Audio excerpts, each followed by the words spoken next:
card, and the main opposition is TMC at present, because Congress, if we talk about the seats number, Congress is nowhere with a seat number, and TMC is trying to hold a lot of area. Abhishek Banerjee, Mamata Banerjee, they are both trying hard to get more attention, and as well as BJP. BJP is trying to get more seats, especially in Garo Hills, where BJP thinks that they will get 3 to 4 seats. This is the dynamics which we are talking about now. Now the whole thing depends after the post-poll alliance which BJP is trying to form, and the bridge between NPP and BJP is Himanta Biswa Sarma. Last time we have seen Himanta Biswa Sarma flew from Agartala to Shillong to form the government. This time also Himanta Biswa Sarma, as you know, has very good contact with Conrad Sangma and is trying to maintain that contact. All right. So from what I understand, BJP with merely 2 seats that they won the previous assembly elections in Meghalaya are now really pushing for a larger vote share. They have not entered an alliance. They are fighting independently, and they're really hoping to increase that vote share and seat share this time around. And despite just 2 seats, it's of course commendable that you have the Prime Minister himself reaching out to the poll-bound state. And that's the difference between every other party and the BJP. They always have a grand campaign that really somehow woos people to a large extent. Prime Minister Modi's charisma, one really can't escape, and it's known to culminate to votes. And that's what the BJP attempts right here in a last-ditch effort in Meghalaya to push for their party in a state which really has not seen BJP come to power as a single largest majority party. They have managed to come into an alliance the previous assembly elections and come to power. Will that happen this time around remains to be seen. But Anupam, on the sidelines, when we see this kind of this admiration for Narendra Modi, even in Meghalaya, Shillong, we see a large crowd there that's gathered. And you also spoke about how Congress has managed to get 21 seats the previous assembly elections. We hardly see signs of campaign coming from the Congress party. Is there?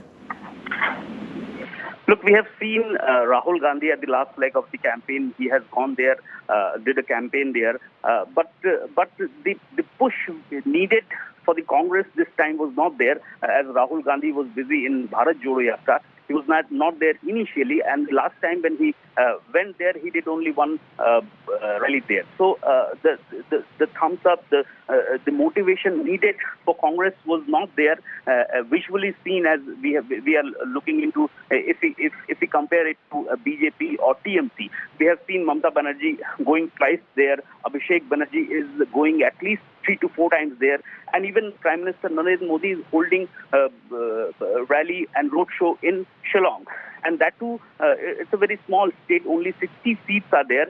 Still, BJP knows that Prime Minister Narendra Modi is a crowd puller, and he can manage, he can garner a lot of votes, and that is why BJP is using Prime Minister Narendra Modi everywhere. And this is the last leg of election, so that is why BJP is pushing everything this time, and that is what Congress needed this time, but we did not see that thing in Congress. It's truly tragic. The Congress has 21 seats, BJP has 2. But the campaigning that we see of the BJP, of course, nothing in power in our comparison. The Congress has not matched up to it, not even a fraction of it, rather. Rahul Gandhi busy with the Bharat Jodo Yatra, and here is Prime Minister Modi himself, who now descends at Shillong, Meghalaya, the poll-bound state, just two days before the state goes to polls. And with just 2 seats, the previous assembly elections, they still have this magnanimous campaign and really are pushing for their prospects. This is certainly that really cuts BJP from the rest. Now, how far will this really culminate to votes? Why don't you tell us a little more about BJP's acceptability, that the factor when it comes to BJP with the people of Meghalaya, how far are they accepting of the BJP at all? Anupam.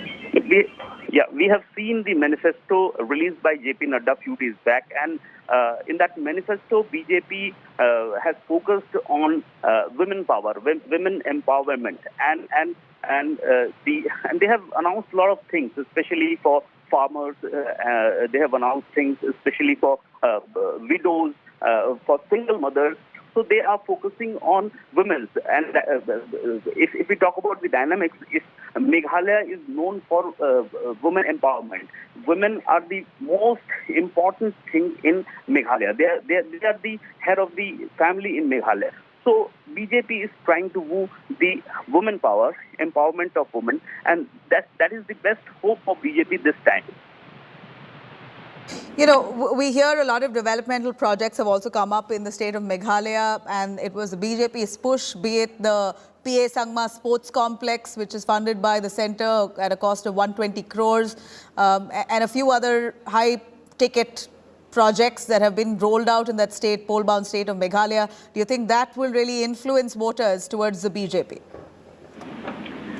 That is the also one of the major part of the campaign which we have seen BJP is pushing. BJP, a lot of leaders have spoke about the development which has been done in the past 5 years. But recently we have seen there is a rift between NPP and BJP, which can also do some dent in the vote garnering process, and that is also a critical situation for BJP here, because BJP is fighting alone, NPP is fighting alone.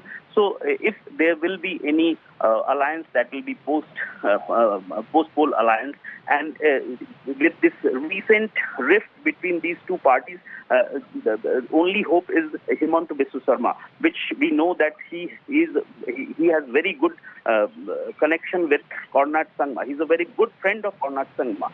So if we talk about the development process, yes, developments are there, and BJP is trying to tell people that look, we have done a lot of developments. Infrastructural developments have been there in the past 5 years. So that was also there. Development was there. Women empowerment was there in the manifesto, and for farmers there were a lot of things. So a lot of schemes were there. Now, tell us a little about the rift between Conrad Sangma, the Chief Minister, and, of course, the BJP. They had come into an alliance in previous assembly elections, but at this point, there is no pre-poll alliance. A post-poll might just happen, but how far will this rift really dampen the chances for the BJP? Nabila, we have seen that one of the most influential leaders of BJP was arrested a few months back. He was released on bail, and that started the rift between NPP and BJP. And lately we have seen a lot of comments made by two parties against each other. So these are the rifts which are widening, and BJP is hoping to get BJP is hoping to somehow manage this rift, because we know that BJP has got only 2 seats last time, and this time also BJP is not very hopeful to get a lot of seats. So if they manage to get 5 or 6 or 7 seats or even 10 seats, they will have to take NPP alliance to form a government. So there has to be some kind of talk between Conrad Sangma, the NPP chief, and BJP, and that is what BJP is trying to do, and that process will start after, I think, on the day of counting, as the seat sharing is noted.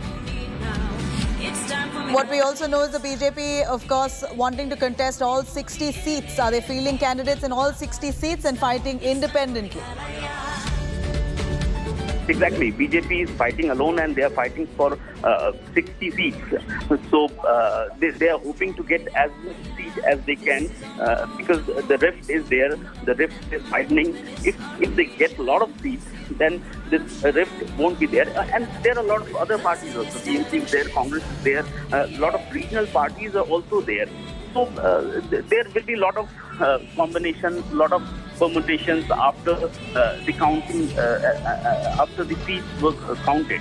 So this all depends after 2nd of March, when results were declared, and how many seats NPP will get, how many seats BJP will get, because these are the two parties which had been in coalition before the election, and they both are hopeful to get a coalition after the results were out.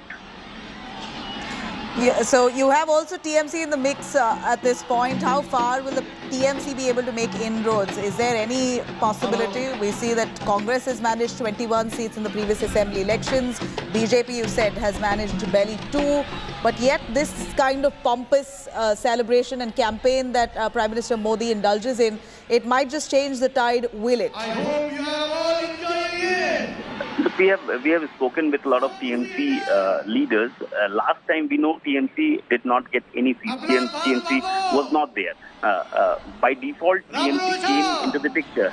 At least a year back, 8 to 10 Congress MLAs shifted to TMC, and then TMC suddenly became the major opposition party in Meghalaya, and that was the point when TMC started expanding its wings in Meghalaya. Abhishek Banerjee started going to Meghalaya. Then we have seen Mamata Banerjee visited twice. And they are very hopeful to get more seats, but it depends actually, because whatever is there, that is for Congress. The groundwork has been done by Congress. We now, would like to thank the Prime more Minister Congress leaders have shifted their face to TMC. So it depends. It depends, and we will get to know how much TMC has made inroads after the results were out. All right, Anupam, thank you very much. We're, of course, tracking those visuals there. Prime Minister Modi is all set to speak in a little while from now. We will cut straight to that, but before that, a quick break. We'll be right back. Do stay with us.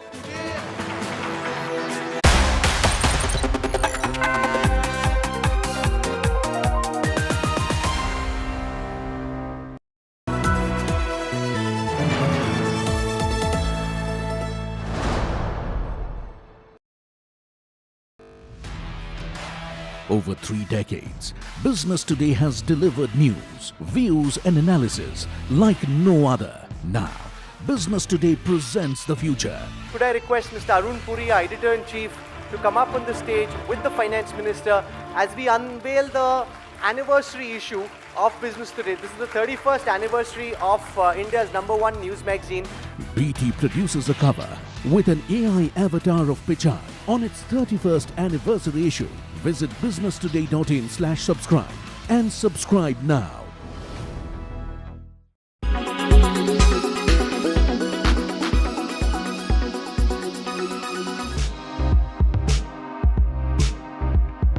Janhvi Kapoor will reportedly make her Telugu debut in Junior NTR Stara NTR 30, which will be directed by Koratala Shiva. According to reports, the film is all set to go on the floor soon.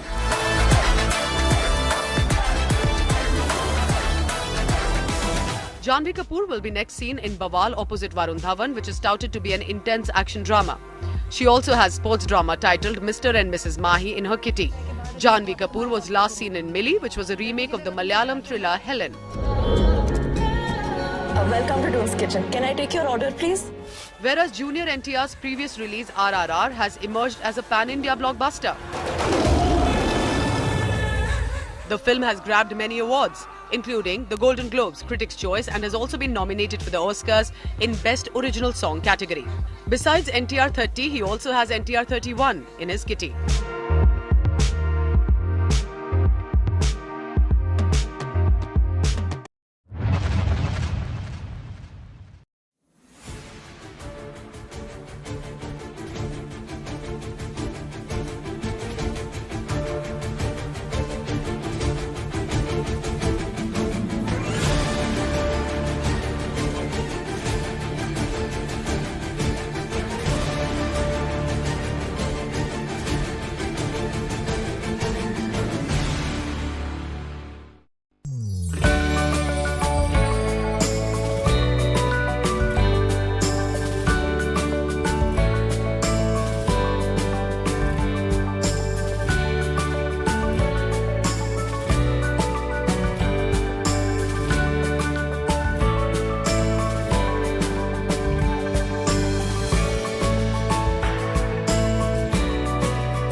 Make your media plan smarter with India Today Live TV on your connected devices. Amplify your brand with 100 million smart internet viewers. To advertise, mail us at sales@aajtak.com.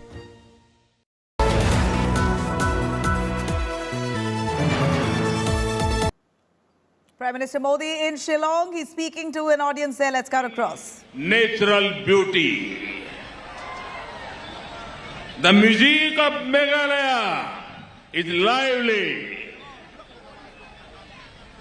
The passion for football is high. There is creativity in every corner of Meghalaya. We are all proud of Meghalaya's culture. The famous rock band Queen had a famous song, "We Are the Champions." Today, I could say, Meghalaya, you are the champion. I'm here with a message of hope and development. India is scaling new heights of success, and Meghalaya is making a strong contribution to it. We want to build on this further and work for the state. साथियों,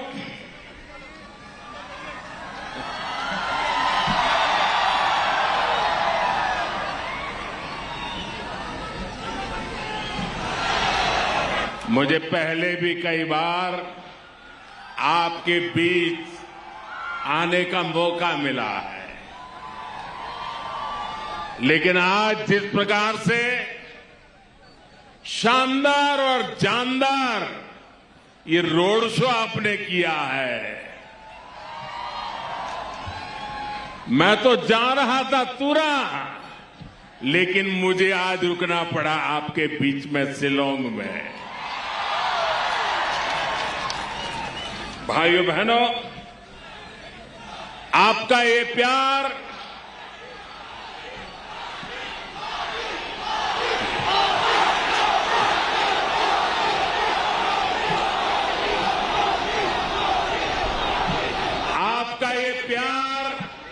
आपके आशीर्वाद, मैं आपको भी इसे कर्ज को जरूर चुकाऊंगा,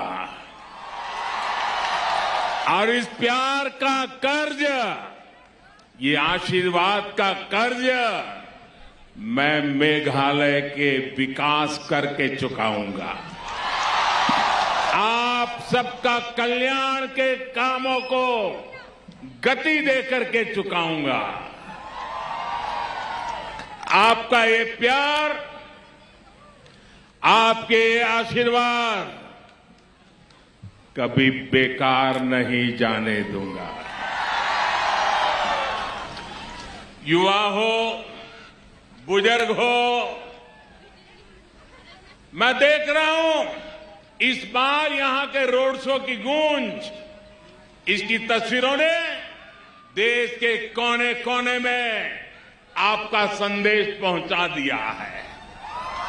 मेघालय में चारों तरफ बीजेपी ही बीजेपी दिख रही है। हिल्स हो या प्लेन, गांव हो या शहर, कमल खिलता हुआ नजर आ रहा है।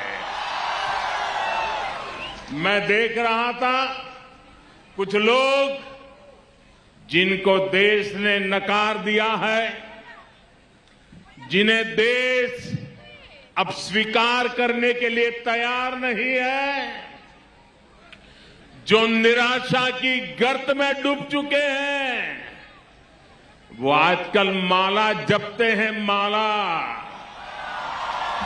और वो कह रहे हैं मोदी तेरी कब्र खुदेगी।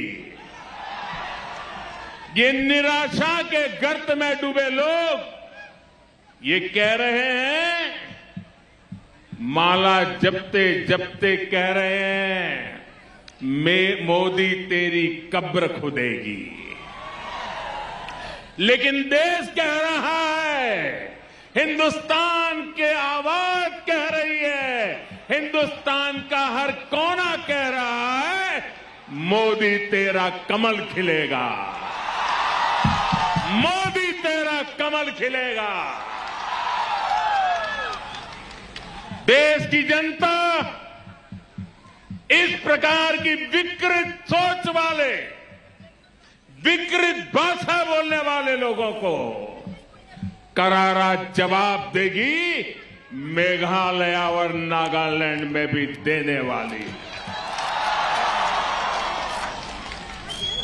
भाइयों बहनों, युवा हो या बुजुर्ग, महिला हो या पुरुष, व्यापारी हो या फिर सरकारी कर्मचारी, किसान हो या फिर मजदूर, सभी एक सुर में कह रहे हैं मेघालय मांगे बीजेपी सरकार, मेघालय मांगे,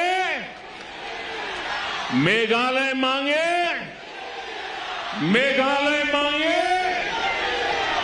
भाइयों बहनों, भाजपा के समर्थन में ये जो सेंटीमेंट पूरे मेघालय में दिख रहा है, पूरे नॉर्थ ईस्ट में दिख रहा है, उसके अनेक कारण हैं। लंबे समय तक मेघालय सहित उस पूरे रीजन को कुछ लोगों ने अपने परिवारों की, अपने स्वार्थ की पॉलिटिक्स के लिए प्रयोग किया है। ये परिवारवाद जाना चाहिए कि नहीं जाना चाहिए? मेघालय को परिवारवाद से मुक्ति मिलनी चाहिए कि नहीं मिलनी चाहिए? इन लोगों ने नॉर्थ ईस्ट के हर स्टेट को, जैसे हम पैसों की जरूरत पड़े और एटीएम से पैसे निकालते हैं ना, ये दिल्ली में ऐसी ऐसी पॉलिटिकल पार्टियां रही हैं, यहां मेघालय में भी ऐसी ऐसी पॉलिटिकल पार्टियों ने काम किया है। उन्होंने पूरे मेघालय को एटीएम बना दिया है, रुपये मार लेते हैं, अपने जेब पर देते हैं। आप लोगों को छोटे छोटे मुद्दों पर बांटा गया, मेघालय के हितों को कभी भी प्राथमिकता नहीं दी गई। इसी पॉलिटिक्स ने मेघालय का बहुत नुकसान किया है, मेघालय के युवाओं का नुकसान किया है। लेकिन मुझे खुशी है कि मेघालय और नॉर्थ ईस्ट की जनता अब भाजपा के साथ है, कमल के साथ है। मेघालय एक मजबूत पार्टी के नेतृत्व में स्थिर और मजबूत सरकार चाहता है। मेघालय आज फैमिली फर्स्ट के बजाय, ध्यान से सुनिए, फैमिली फर्स्ट के बजाय पीपल फर्स्ट वाली सरकार चाहता है।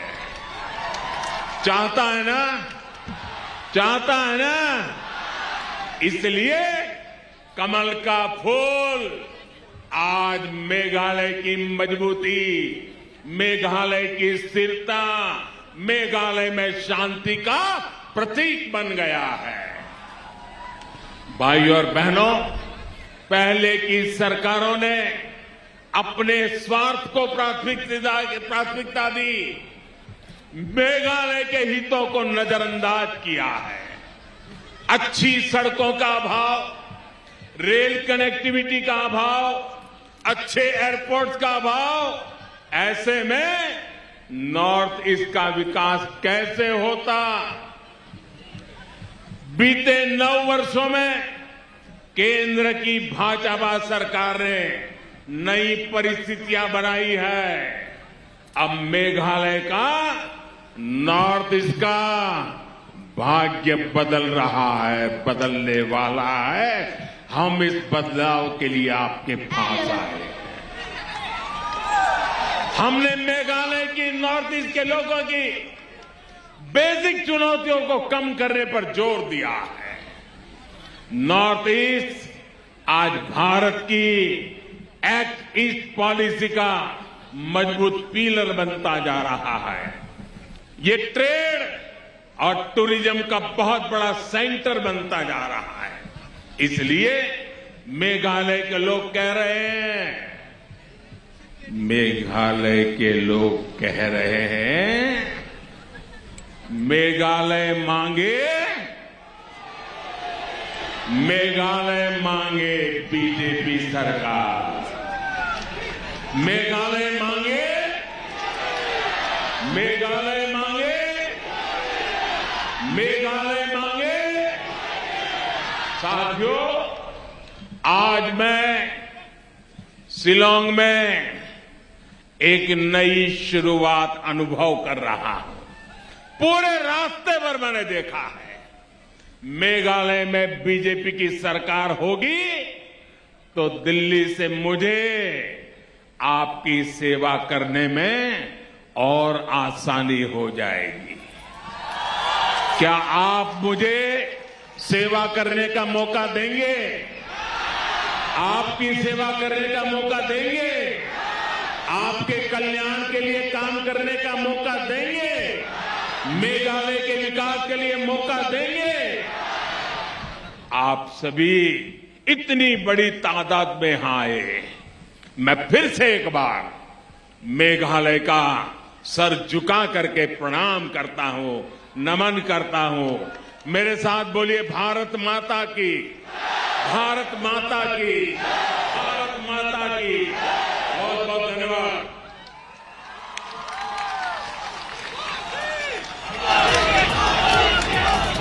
All right, that was Prime Minister Narendra Modi in Meghalaya and his direct jibe at the Congress party. He's raised the slogan that Congress protesters had made right on the tarmac in the Delhi airport, Terminal 1, condemning Modi and the Pawan Khera arrest, saying, Modi teri kabar khodegi. This is exactly what Prime Minister raised at this talk here in Shillong, Meghalaya, saying that Congress can say all that they want, but ultimately Kamal khilegi, that the BJP lotus will bloom, and that has happened all these years. Nobody can stop it. This is Prime Minister Modi in Shillong, Meghalaya, a poll-bound state, really reaching out to the people at large, hoping to make inroads this time around. On this note, I'm going to slip into a short break. Prime Minister Modi in Meghalaya, Shillong. He's just ended his roadshow. You could log on to indiatoday.in or download our app for a lot more on that. Stay with us.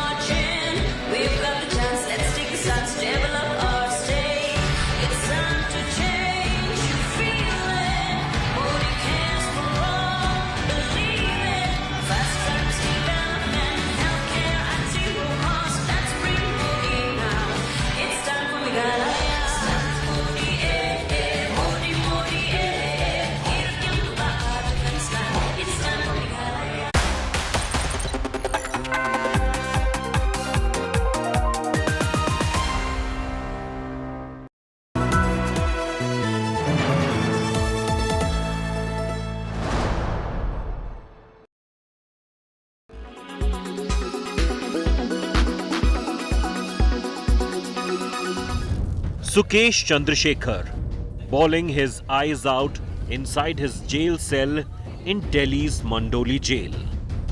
Why?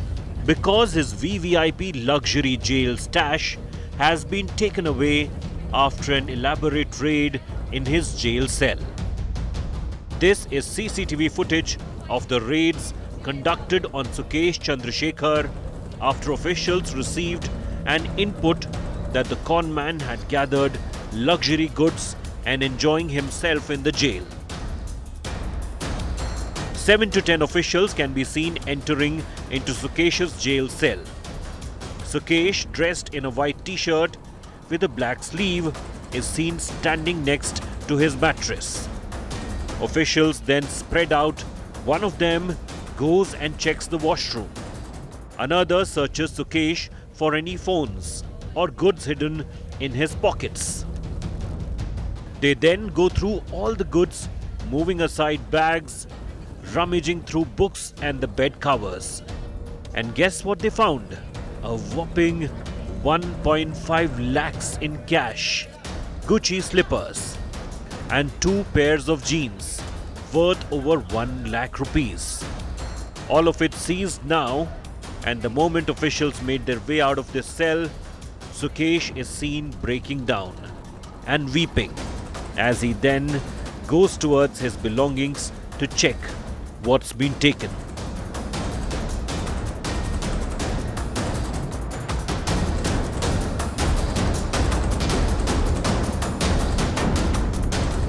ये CCTV footage उस वक्त का है जब सुकेश चंद्रशेखर दिल्ली के Mandoli jail में बंद था।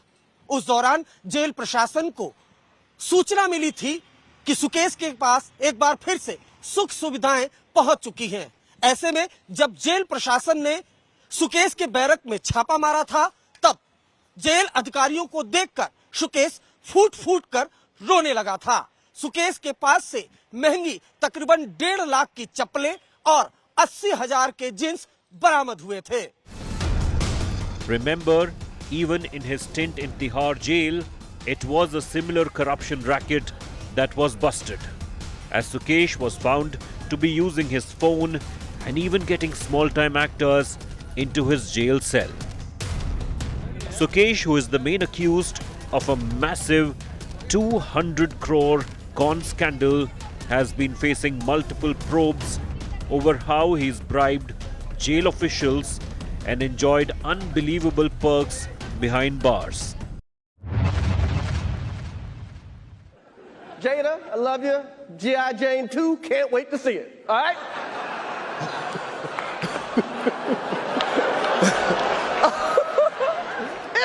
That was a nice one. Okay. I'm out here. Richard. Oh, wow. Wow. Will Smith just smacked the shit out of me. Last year's Oscars was all...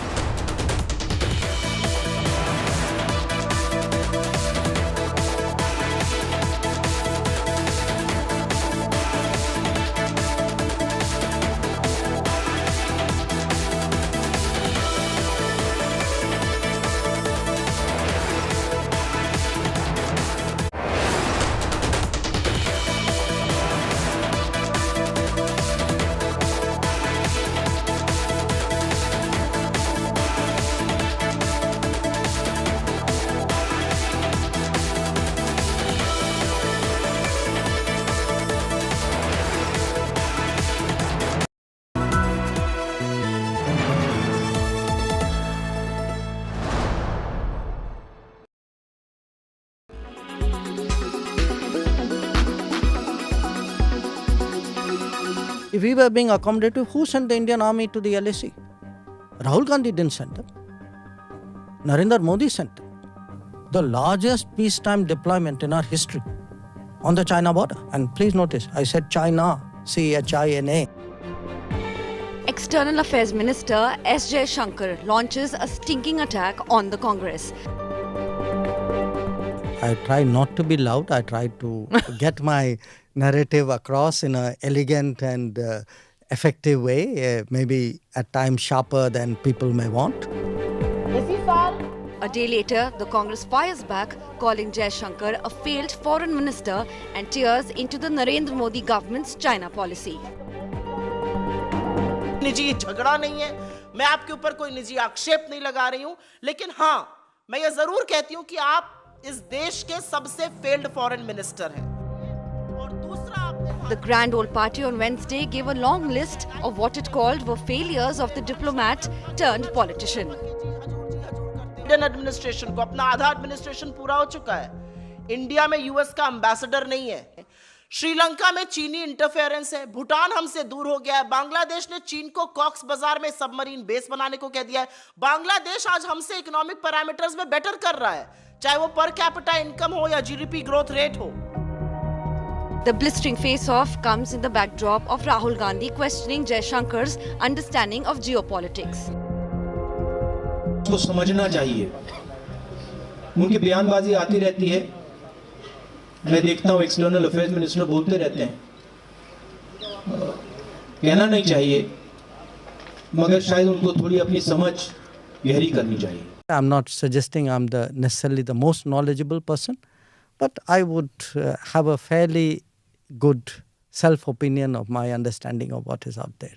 Okay. But if he has superior knowledge, wisdom, I'm always, as I said, for me, life is a learning process. This isn't the first time the minister is hitting out at the opposition over foreign policy. Today, you have a deployment of the Indian Army on the China border that we've never had. It's done in order to counter Chinese deployments which were scaled up massively since 2020. Now, if we were in denial, how is the army out there? Because the army didn't go there because Rahul Gandhi asked them to go. I mean, the army went there because the Prime Minister of India ordered them to go. The charges and counter-charges on Chinese aggression, however, have not cleared the air on the extent of encroachment by the neighbour on border areas. Bureau Report, India Today.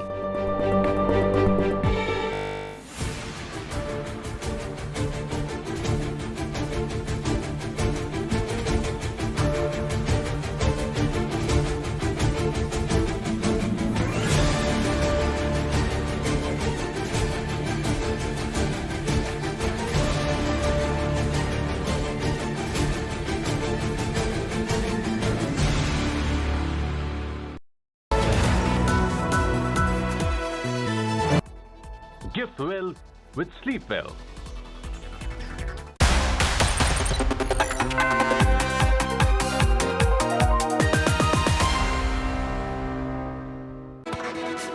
A very good afternoon. You're watching India Today. I'm Nabila Jamal. Prime Minister Narendra Modi in a big roadshow, Shillong, pole-bound state of Meghalaya. I'm going to take you through what exactly he said in that public rally. The headlines first. After mega roadshow in Shillong, Prime Minister Modi there launching an attack on the opposition Congress.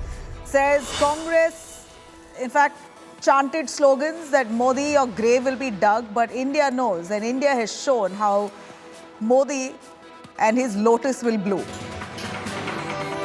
आजकल माला जपते हैं माला और वो कह रहे हैं मोदी तेरी कब्र खुदेगी। हिंदुस्तान का हर कोना कह रहा है मोदी तेरा कमल खिलेगा। After ruckus and uproar in MCD House, Mayor Shelley O'Brien allows for re-election. BJP hails the move, says the demand is met. Punjab police moves court for release of Amritpal aide Lovepreet. Meanwhile, Amritpal's brazen threat caught on cameras to the cops.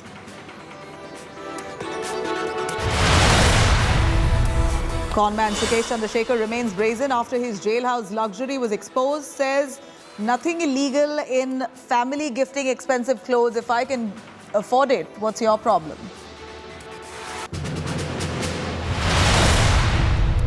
And 1 year after Russian invasion on Ukraine, the war continues to take a terrible toll. Ukraine president claims the situation in Ukraine's south is still dangerous.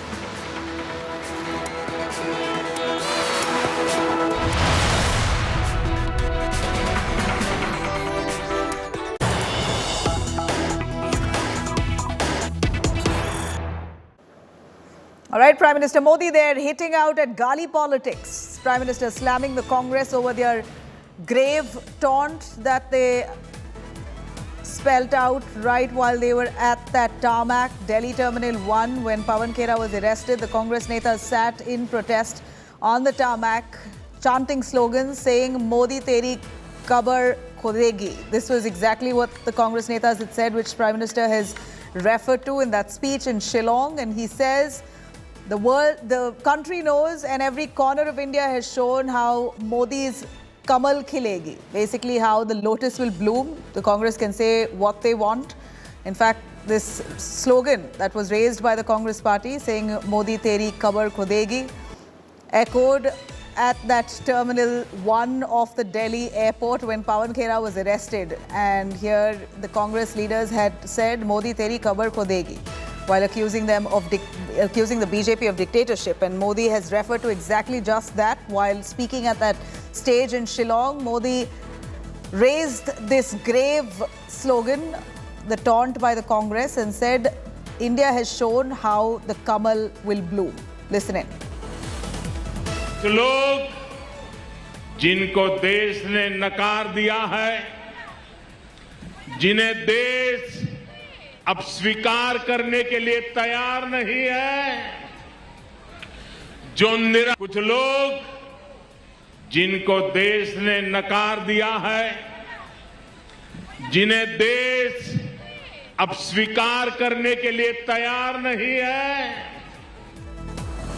All right, I'm going to quickly cut across to Palmi Saha joining us on the phone line. Palmi, Prime Minister Modi, while he's speaking in that rally in Shillong, raises the taunt that Congress gave, saying Modi teri kabar khudegi after Pawan Khera was arrested. Modi says, we've seen and India has shown how the Kamal has bloomed and it will continue to bloom. That's right, Nabila. The Prime Minister there addressing a rally in Shillong, hitting out straight at the Congress party. Remember that Congress party leaders and workers who were in fact part of that entourage that was headed to Raipur, but then deboarded after Pawan Khera was deplaned from that Indigo flight because the Assam Police had an FIR registered against him, sat on the tarmac right beside the aircraft at Delhi airport and raised slogans and chants against the Prime Minister, specifically saying Modi teri kabar khudegi, which basically means that your grave will be dug. So the Prime Minister has now hit out, and to quote him, he says, "Log naare lagate hain ki Modi teri kabar khudegi, lekin desh ki जनता ये कह रही है कि मोदी तेरा कमल खिलेगा." देश की जनता ऐसे लोगों को करारा जवाब देगी that you might raise slogans and chants against me saying that my grave will be dug, but the country wants the lotus to bloom instead, and it is the people of the country who will in fact hit out at those who used such language, such derogatory and uncivilized language. Right, stay with us. Palmi, I'm going to cut across to Majid Memon of the TMC joining us on the phone line. Mr. Memon, Prime Minister Modi referring to that taunt given by the Congress saying Modi teri khabar khudegi, your grave will be dug after Pawan Khera was arrested. And this is what exactly Modi has referred to at that stage in Shillong. This is the place, state Meghalaya, where the TMC is also now contesting. How would you look at this?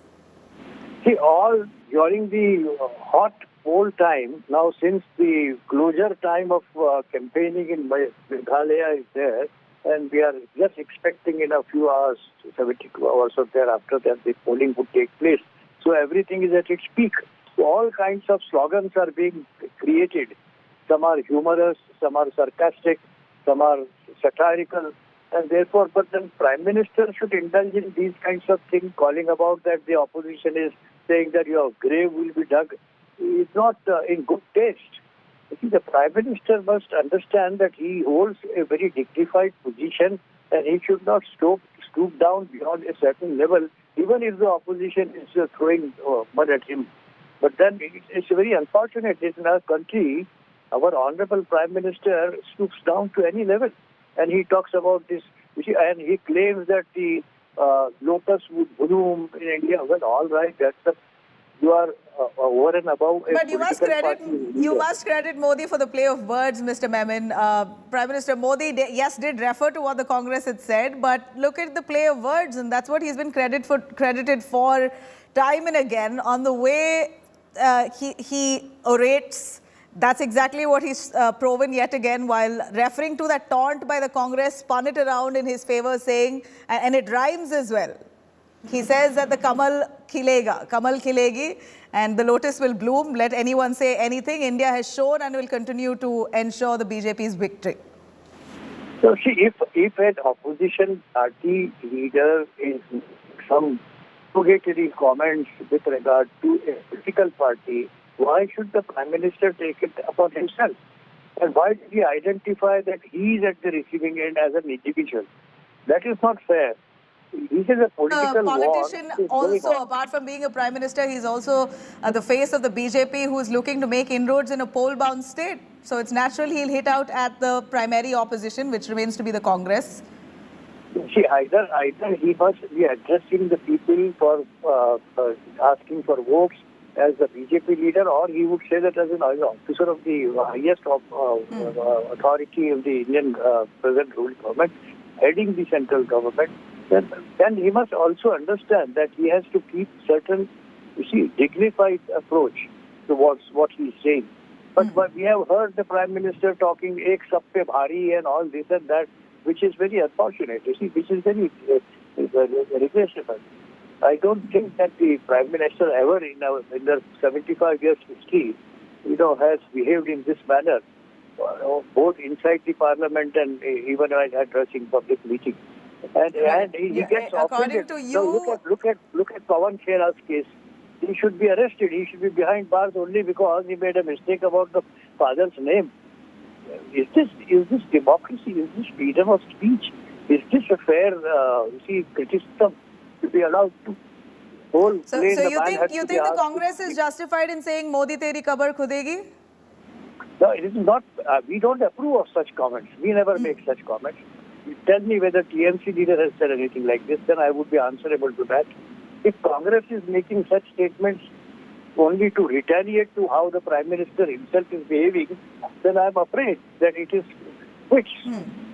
Why should it be so? Right. Congress is also wrong. I am not justifying Congress when they talk about grave of the Prime Minister and all that. It is very unfortunate. A national political party behaving in such a manner is not fair.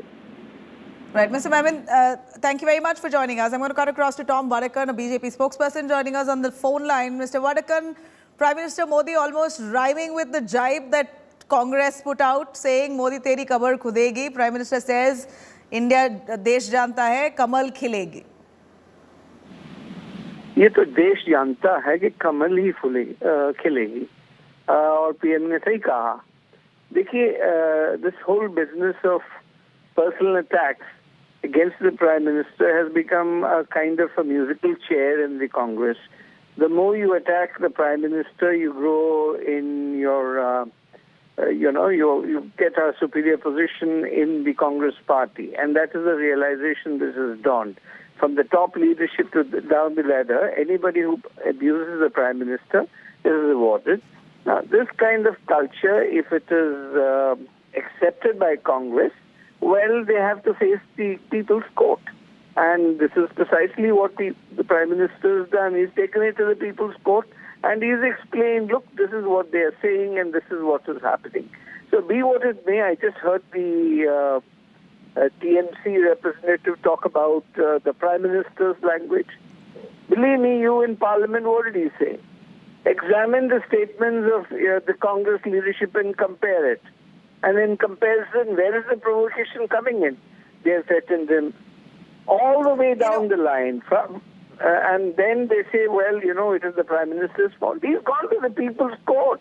And it's the people who will decide in this country of who will come to power or not come to power. Of course, it's finally the people's mandate, no doubt. But Mr. Vadakan, stay with us. We have Pramod Tiwari of the Congress joining us as well. Pramod, here is Prime Minister Modi referring to your party's jibe, saying Modi teri kabar khudegi. Was this a distasteful statement in your view? And look how Prime Minister spun it around to say that Modi desh janta hai, Modi ki kamal khilegi. देखिए, मैं बहुत साफ कर दूं, ऐसा कोई statement कि मोदी तेरी कब खुदेगी किसी कांग्रेस के नेता ने नहीं दिया है. अब ये मोदी जी की एक स्टाइल है, एक आदत है, वो कुछ बोल जाते हैं, उसके बाद अपनी जो बात कहनी होती करते हैं. तो मैं इस स्टेटमेंट को गलत स्टेटमेंट ना दे वो, ये मैं उनसे जरूर आग्रह करूंगा. और जहाँ तक कमल खिलने की बात है, अब तो कमल के मुरझाने की दिन.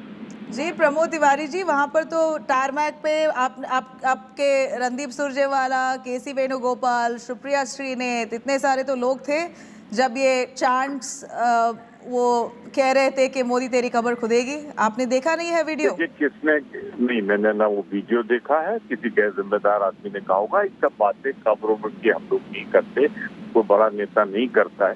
हो सकता है कोई किसी स्तर में किसी ने कहा हो, मैंने सुना नहीं है। हम सीधा इतना कहना चाहते हैं कि हम शालीन भाषा, अच्छी भाषा, संसदीय भाषा, पार्लियामेंट्री लैंग्वेज के पक्ष में। टॉम वडकन जी भी है हमारे साथ। मिस्टर वडकन, अच्छी भाषा करते हैं कांग्रेस हर बार। he denies that they have said anything like that. Denial के बिना वो क्या बोल सकते हैं? डिनाइल ही तो करना पड़ेगा। ये पूरा दुनिया ने सुना है। ये वो स्लोगनरिंग जो हुआ है वो भी टारमैक पर, और ये सब नेता थे। अब वो कह रहे कि बड़े नेता ने कहा कि वो राहुल गांधी भी बोलना चाहिए था क्या? ये बात सच्चाई तो ये प्रोवोकेशन कहाँ से आया? कौन करवा रहा है ये स्लोगनरी? सच्चाई तो ये It was है। said very much in the presence of all their tall leaders like KC Venugopal. In designation, KC Venugopal is the General Secretary of the AICC. He is one of the tallest leaders. Denying it. And Mr. Tiwari is denying it. Right. In your view, TMC's Majid Memon, Mr. Vadakan, has said that why should Prime Minister even stoop to such lows and refer to what the Congress says? Congress is saying things out of taste, but why should the Prime Minister, for his stature, even refer to it? He has to put it in the people's court. He has to tell them what they are saying. And this is what they bring on the table for the country. If this is what they bring on the table for the Prime Minister of this country, the country must know. From one end of the country to the other, to Shillong, to Kanyakumari, they must know what the Congress is all about. They can't shout slogans in the tarmac and get away with it. All right, Mr. Vadakan, thank you very much for joining us. But I'm going to cut across to Prime Minister Modi what he said yet again, referring to the jibe that the Congress had taken, saying, Modi teri khabar khudegi. This was Prime Minister's response.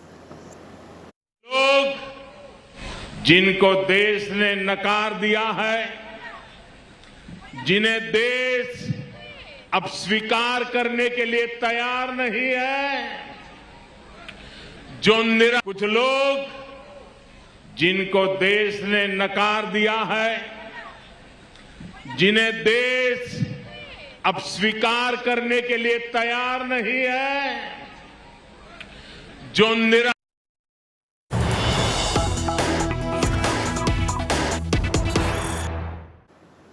Yeah, we have some big news coming in and quite some disturbing development. The ongoing Khalistan menace has now struck the Indian Consulate's office in Brisbane, Queensland. The Honorary Consulate of India, located on Swan Road in Taringa suburb of Brisbane, was targeted by Khalistani supporters on the night of February 21st. This is the big news that we're tracking, and this is, of course, comes on the heels of a series of attacks on Hindu temples in Australia. And yet another incident coming to light, showing the kind of hate for India by Khalistani elements who seem to have targeted the Indian consulate, the Honorary Consulate of India that's located in Swan Road, Taringa suburb of Brisbane. Big news there. Of course, we're waiting for the Australian government itself to come up with a clarification on this, or even take a stand with this regard. This kind of threats and attacks on India and Hindus is certainly something that's coming as a disturbing development in Australia, in a country where you have huge population of Indians. In a disturbing development now, yet again, Khalistani elements there at play. Their attack now on an Indian consulate's office in Brisbane, Queensland. The Honorary Consulate of India, located on Swan Road in Taringa suburb of Brisbane, was targeted by Khalistani supporters, and this is said to have happened on the night of 21st February. The Honorary Consul of India in Brisbane, Mrs. Archana Singh, found the Khalistani flag attached to that office when she arrived on 22nd of February. Here, Khalistani supporters in Australia at play, targeting Hindu temples and the idea of India. In fact, right after a few temples were attacked, here is the Indian consulate itself, honorary consulate in of the Indian consulate in a suburb of Brisbane, has been attacked on the 21st of February, and we believe that the Honorary Council of India in Brisbane, Mrs. Archana Singh has found that Khalistani flag that was attached to her office right when she arrived on the morning of 22nd. This is yet another attempt to provoke, and one should know, even till date, there hasn't been a stern stand by the Australian government. In fact, this certainly is at a point disturbing, because we have a huge Indian population in Australia, and this development is certainly upsetting. In fact, the Honorary Council of India in Brisbane, Archana Singh, had found this Khalistan flag that was attached to her office when she arrived on the 22nd of February, the next morning. This has, of course, come as disturbing news. She even notified the Queensland police that on her arrival, she saw this flag, and that flag now has been confiscated. In fact, we hear Archana Singh, the Honorary Council, saying that the police is currently surveilling the area only to keep the people, the Indians there, safe.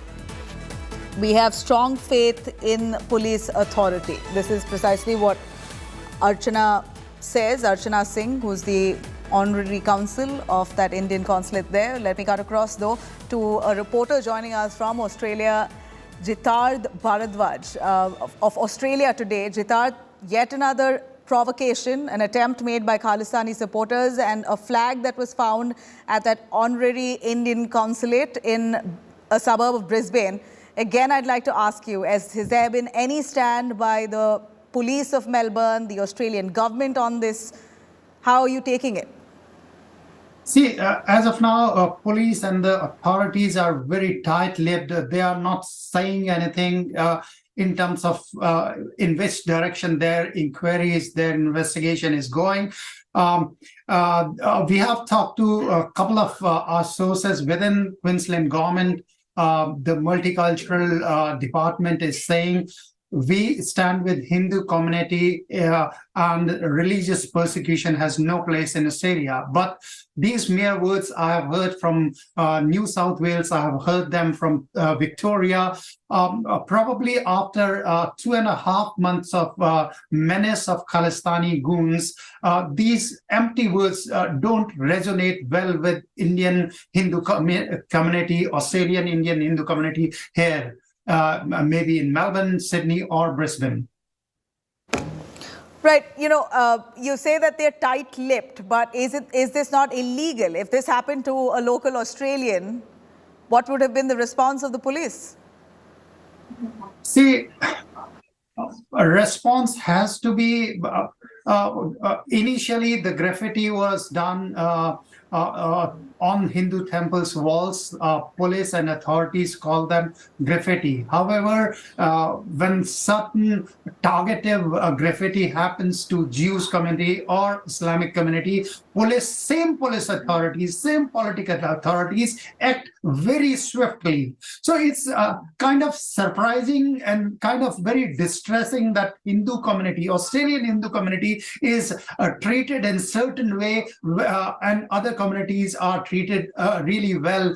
Their stress is addressed immediately. However, Hindu community is left in high and dry without any redressal to their issues and problems. You know, and I wouldn't then refrain myself from saying that the police themselves are discriminating right here.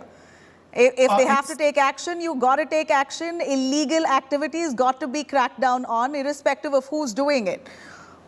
See, I can tell you this honorary consulate is in one of the very profound suburb of Brisbane, and almost on every building there, CCTV cameras are applied.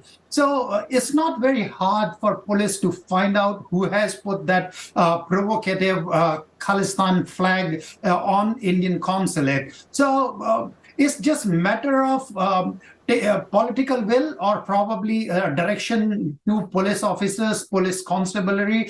They can swiftly take action. However, it seems that the authorities have decided not to do this. And I can also tell you that just next month, 7th, 8 days from now, Australian Foreign Minister Penny Wong and Education Minister Jason Clare will be there in Delhi, wooing for Australian universities, the Indian students, for their own business. So they want Indian business, they want to have good relation, but they don't want to look after Indian Australians. This is irony. What can we say? You know, clearly this has come at a target at the Indian consulate, the honorary consulate. So it's not just a target on Hindus. I believe that this is targeting India itself. And this is something that the Australian government will have to take with immediate effect. They have to take cognizance. Considering there were so many temples that were attacked in the past, so far not one arrest has been made, is what we hear. And like you said, police are known to swiftly act on every other case. What's stopping them here? Can't say. See, just on 26th of January, Indian Republic Day and Australia Day, where the Remembrance Monument is 500 meters from where Khalistani goons were having their propaganda on loudspeakers and everything. And I was present in that ceremony, and everyone was feeling uneasy with all those sounds coming at that morning. Still, no action has been taken. They kind of desecrated Indian national flag in front of Indian consulate in Melbourne. They were raising their swords right in front and threatening people who were trying to go inside the consulate or coming outside the consulate. No action till date has been taken against those goons. So it's just disturbing the way different. Yeah, and, these developments are certainly disturbing, and let's make no mistake here, the Indian government as well has reached out to authorities in Melbourne and Australia itself. A strong worded message has been sent out that we are troubled and upset with what's happening in Australia, particularly areas of Melbourne. And there has been assurance that this will be dealt with, but where we see no signs of it. We definitely don't. We Australian Hindu community or Australian Indian community is right now asking every minute. When I call people, they say, okay, what has happened? Has any action been taken? When we inquire them, they counter question and why it's not happened. Can you ask them? So it's kind of community is dismayed right now, and solution is, however, I must remind you, solution is only talking and discussing and negotiating with the authorities and police communities. Australian Indians have to go and approach maybe more rigorously than what they are doing right now. Yeah, it appears that that's going to be the only solution. You should have the large numbers of the Indian community coming together, reaching out to the Australian government authorities, the local police station, and really show your might. If that has to come down to that, then might as well. Might is there. See, 3.1% of Australian population is of Indian Australian, people of Indian origin. So might is there. They are the second highest taxpayers in Australia. So might is always there. But these people have to realize their might and demand what is rightfully theirs. Safety and security is the primary thing of any nation, which they provide, and religious freedom. If your temple is being attacked, threatened, if I'm going for a puja and somebody is threatening that if you don't do this, then we will come and raise our flags in your temple. That is threatening of first degree, is a religious absolutely, and we shouldn't really back off from saying that if this happened to a local Australian, one can only imagine how swiftly the police would have acted. So this itself shows their discrimination against Indians, and that's certainly not something that you should take lightly. Let's just hope that Indians there unite. We're really hoping that the Australian government acts quickly on that. Jitarth, really appreciate your time on that. Thank you. Cheers. All right, you could log on to indiatoday.in. You could also download our app for a little more on that. But for now, a short break. We're wrapping the show. Stay tuned for our India Today Entertainment special in the club.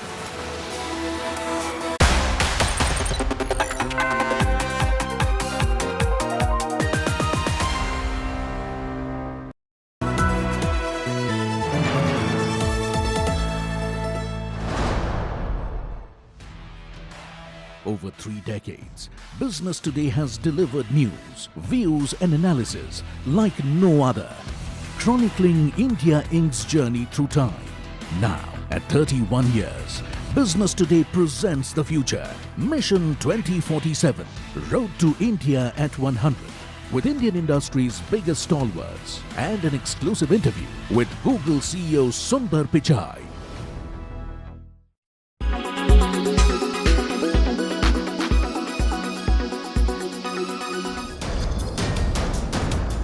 In search of the smoking gun. The use of science in the field of law. Forensic evidence, a critical component of criminal investigations and prosecution. But an India Today probe has found how corruption and greed might have left it vulnerable to distortions. Some scientists at some of the country's top crime labs are caught promising false reports if paid off.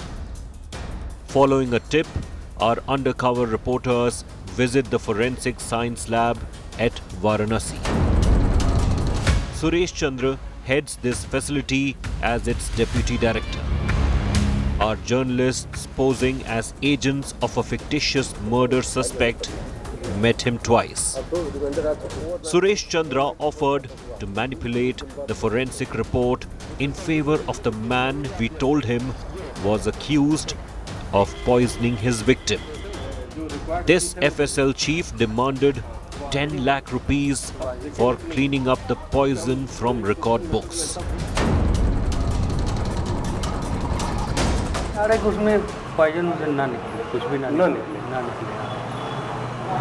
ये कल देख करके ही हम चीज़ बता पाएंगे। हाँ, और उसका देखने सुनने का सारा फीस पड़ेगा, आप समझ लीजिए। हमको 10 जो है 10,000 रुपये चाहिए सब रेफरेंस से कंप्यूटर वगैरह हम देखने के लिए। नहीं, हम प्रोसेस थ्रू तभी करेंगे जब जो है वो जो रिक्वायर्ड फीस है वो दे देंगे। अच्छा। You heard the deputy director of Varanasi's forensic science lab demanding 10,000 upfront to start the dirty work. Our reporters meet Suresh Chandra again at a luxury hotel in Varanasi the next day.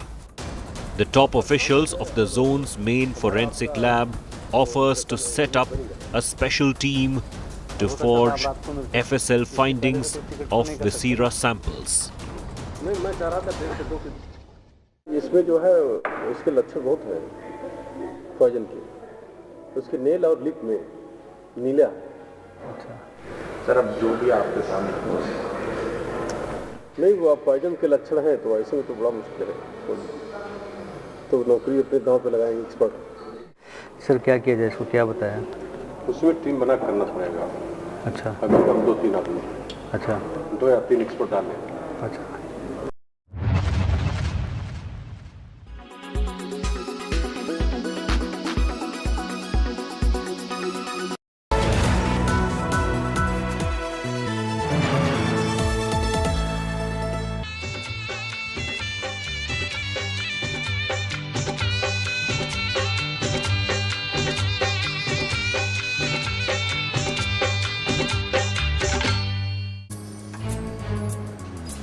Good afternoon, you're watching In the Club.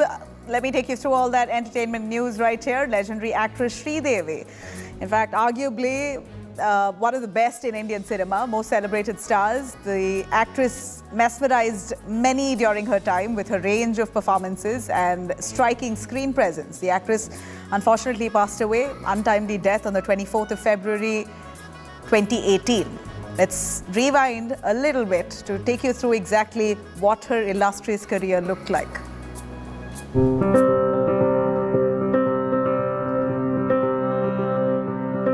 An actor par excellence, Sridevi was an incomparable performer across genres. From intense dramas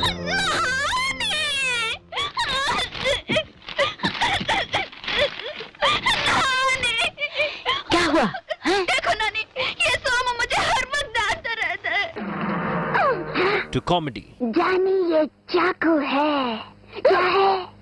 चाकू। हाँ, लग जाए तो खून निकल आता है. To romance. Sridevi was in a league of her own. The most popular actress of her generation, she was a rare artist who ruled the southern film industry.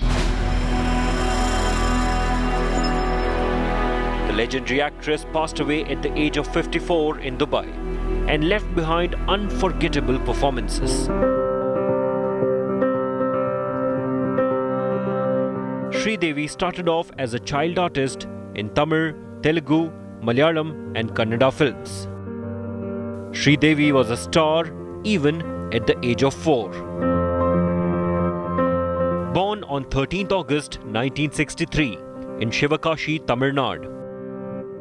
Sridevi was proficient in both Tamil and Telugu as her father hailed from Tamil Nadu while her mother, who later managed her career, was from Andhra Pradesh. Thus Sridevi learnt both Tamil and Telugu at a very young age. The young actress made her Hindi film debut in 1975's Julie.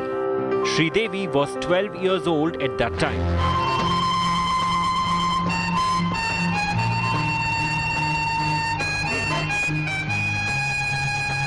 Sridevi's first lead role came in 1976 in the directorial of K. Balachandar, Moondra Mudchu. The 13-year-old starlet was cast opposite Talaiva Rajnikant.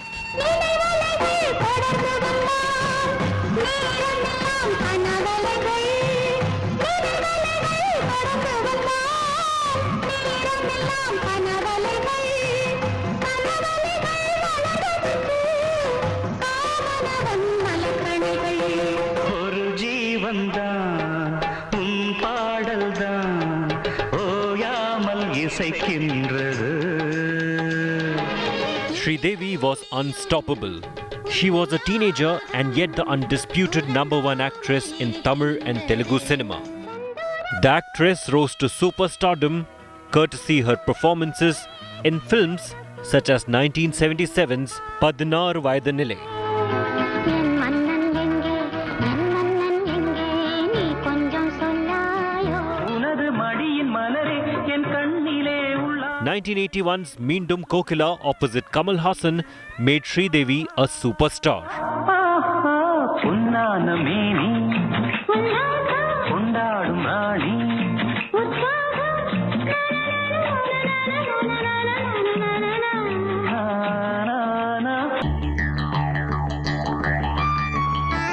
But what catapulted Sridevi's career and earned her the respect of critics and audiences was 1982's Moondram Pirai or Sadma in Hindi. Sridevi delivered a masterclass along with the inimitable Kamal Hassan.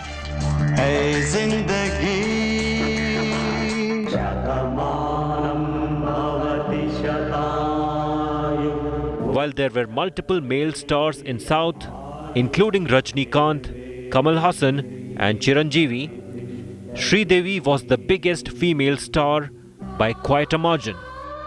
Every top producer wanted to sign her. She was the first choice for ace directors and top stars, given her superstar persona and her acting prowess. This made Sridevi the busiest and the highest paid actress through the late 1970s, 80s and early 90s.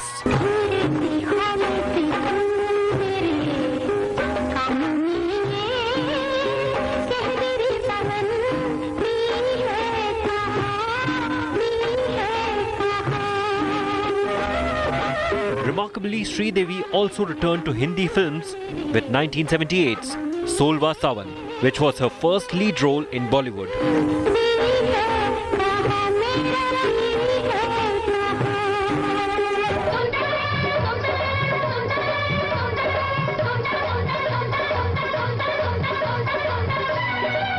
Five years later, Sridevi, now branded as Miss Thunder Thighs by the media, signed Himmatwala.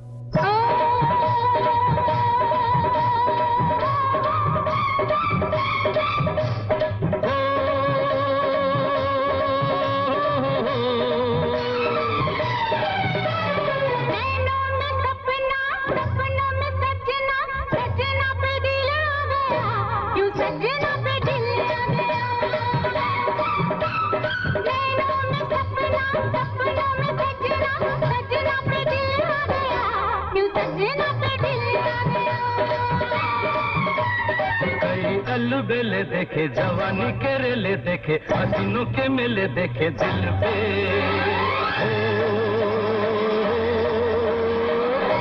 तू ही छा गया तू ही छा गया हर नैनों में सपना सपनों में सजनी सजनी पे दिल आ गया के सजनी पे दिल आ गया. The film was a hit and Sridevi made Bollywood sit up and take notice.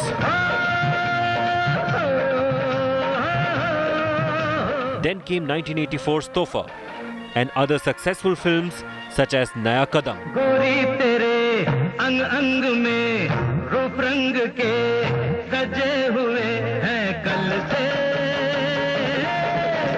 कल से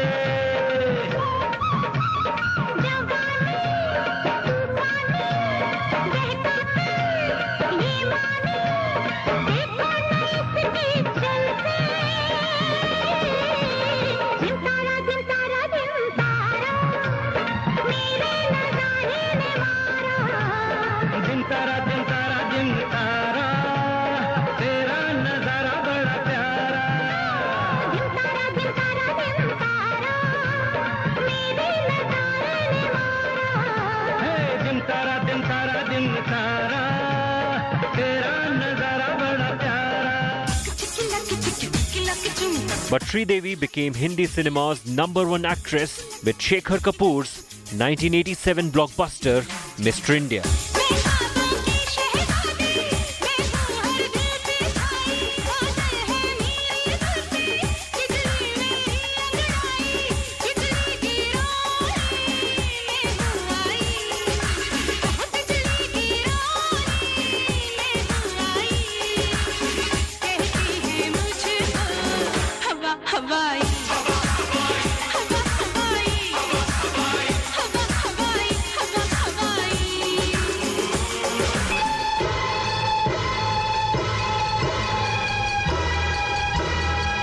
And this seductive number made her the poster girl of Hindi cinema. I love you.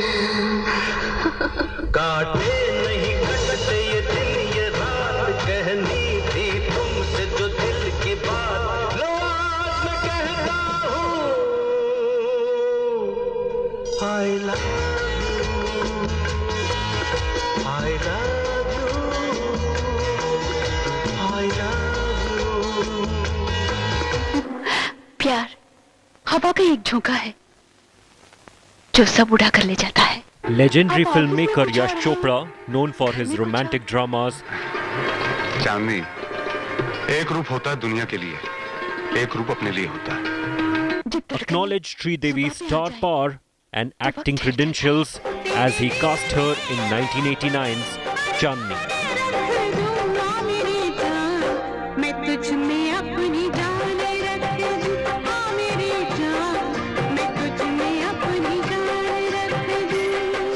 A female-centric film way ahead of its time, Chandni went on to be a box office success, courtesy another stellar Sridevi performance who showed her class and range in the film. अरे ये police वालों तो कमाल है यार, अपन को अंदर कर दिया और उसे बाहर छोड़ दिया तो मंजू तुम्हारे साथ नहीं आई. अरे बाबा भगवान की बड़ी मेहरबानी है. The two roles could not have been any different. Get out. Sridevi was the feeble Anju. मेरा नाम अंजू है जी. देखा नाम भी बदल दिया रात भर में. And Sridevi was also the outrageous, in-your-face Manju. Manju नाम है मेरा. क्या?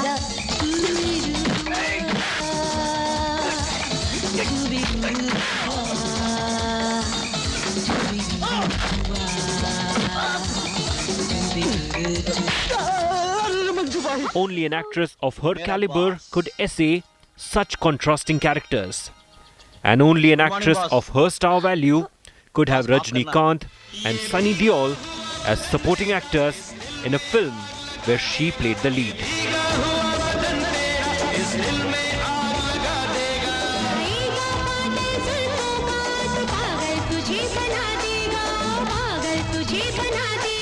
After the super success of Chalbaz, Yash Chopra signed Sridevi for 1991's Lamhe. But unlike Chandni and Chalbaz, Lamhe failed to perform at the ticket window.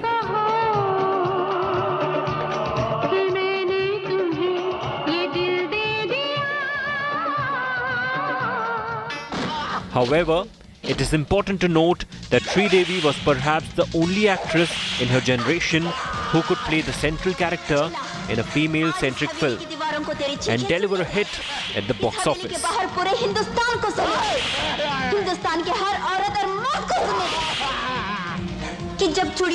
This paved the way for future actresses as producers felt comfortable betting on scripts which are helmed by a female protagonist.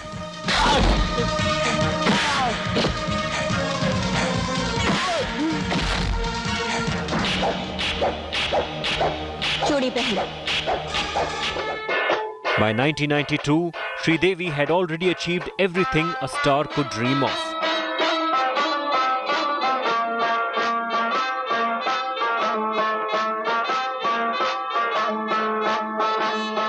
And then came another milestone, 1992's Khuda Gawah, opposite Amitabh Bachchan.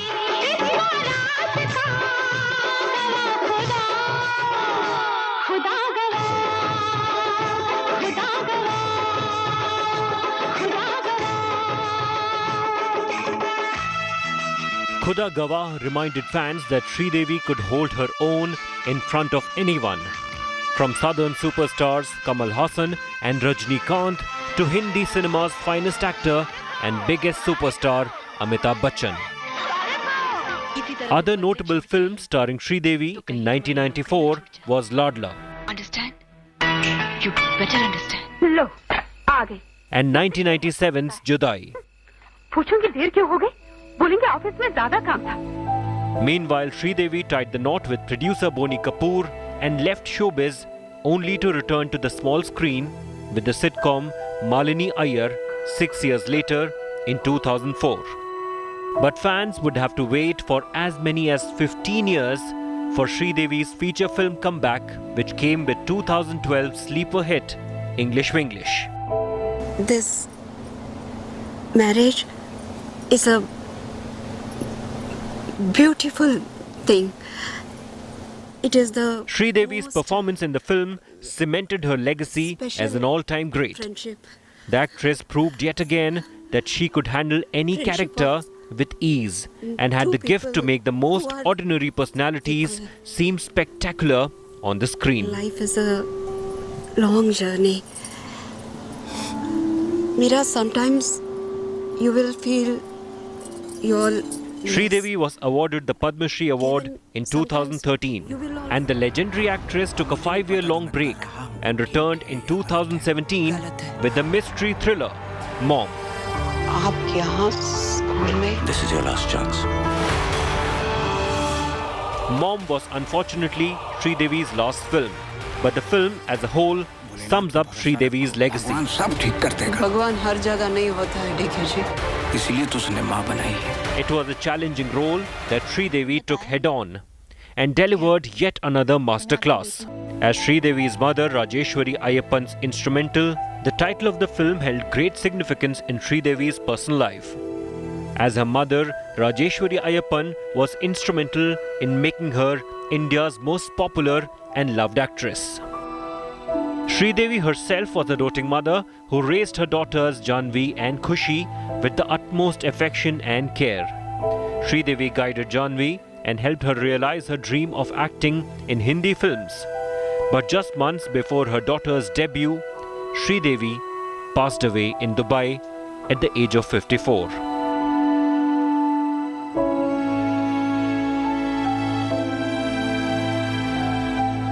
Not only was she Hindi cinema's first female superstar, she was also the most successful pan-Indian female superstar of all times. Fans all across the country will perhaps never get to see another performer like Sridevi, the woman who it seems was born to act. In fact, Sridevi was indeed the only female actor who held her own when paired opposite thespians such as Rajnikant, Kamal Haasan or Amitabh Bachchan. She worked in as many as 300 films. Here's revisiting some of her iconic Hindi films as well